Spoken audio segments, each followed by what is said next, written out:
next will be John Mattia and Matthew Gregory.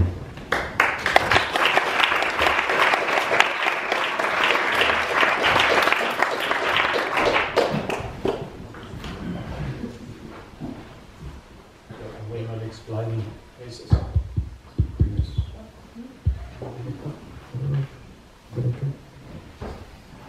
Yeah, we're not explaining anything, so that's it. The ambassadors. Halfway up the mountain there is a window, barely noticeable if it wasn't the only window flaring in the late sun. The house is white, preternaturally white, and the air around it also white. I'm working in my room, far below the mountain in question. What I'm working on might be better accomplished if I just walked the spiral road up the mountain through its atmosphere of fern, alpine crocus, moss, and knocked at the white door to be invited in by the mysterious embassy there, who will appear first as a pale hand opening the latch onto a corridor and more of their company. My work would be finished. No more of the headaches and tense missives in my room under the mountain. My hosts would lead me down a gentle flight to the garden and my place at their table, where I'd find myself surprisingly topical and agile in the conversations of several unknown eminences, who switch lightly between past and present couriers, the character of bergamot oranges, the wolverine's potency while scenting carrion, a snowball planet, and somehow one of my own recent poems. I'd eat golden things that once eaten leave only the delicate shape of a flavour with infinite connotations. Then much later I'd rest my head on the table to listen to the densely patterned exchanges of my new friends, sounding something like many books being read by the wind in a high place.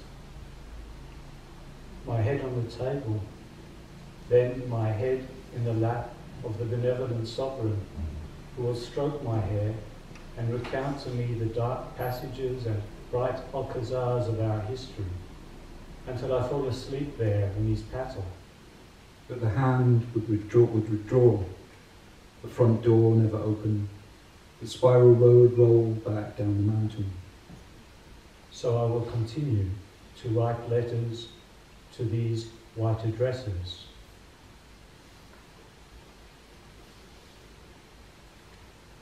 Of the mind. Let's call that a feather in my cap, that idea. And that feather is from the wing of a flaming angel. Yes, and for the reason that I have that feather, I have flight too, and everything that flies, including cannonballs. And fireworks? Therefore, and I'm not being condescending, I have fire and air and the cricket's imitation of clicking flint. Etc., you could say. And I will also have everything that isn't. So what you are saying is that because you have a feather, you have the sooty smudge of the universe. Nothing. There is the feather floating across the horizon of a black painting. Or a white feather sent to a conscientious objector. Don't be anger, that zizard of flame, nor a pang hungering for a human body to inhabit, large as an idea that can never be shaken as a fatal pain. But then there is the idea that by focusing on a point of pain, we empty the thing and lose the ghost of our presence and nothing else. So let's try to be that ghost, as well as Avalokiteshvara. A whirlwind of hands, a cartwheel of fireflies. This is a sentence. We are the world. We are a sentence. We are suicidal children under the sign of Saturn. And we are that Titan in Goya's painting, biting off our son's head. The cannibal said all the world is edible. The corner we've painted ourselves into is also tasteless. And as for Christ, that delectable starter, He is a tiny apple in the eye of a beloved in a metaphysical poem. Sexy and invisible. Real nevertheless. That's enough. That's enough. And somehow we know that that's enough. Now, let me give you the earth flat as a symbol, as a hug, as a kiss on the cheek between Russian men. That's close enough.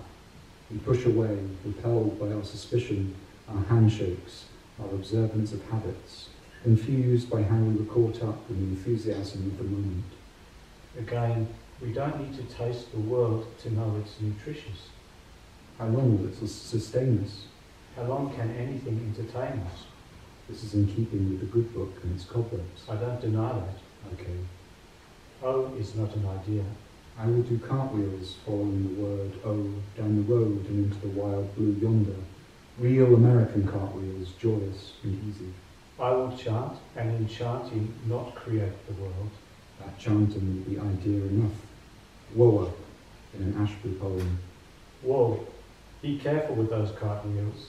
And don't dare imagine that lap dancer from Corpus Christi, Texas, who made you believe in cheap love again.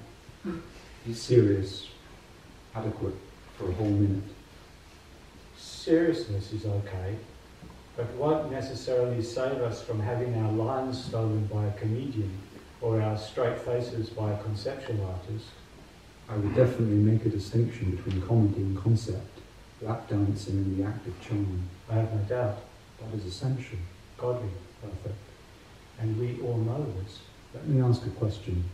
Did this ticklish business really start with a feather? No, with the idea of a feather.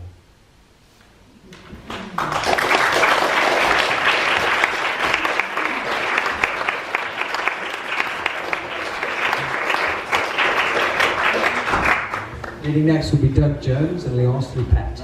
Can you turn it way Pass that on. Don't shout while people are reading, please.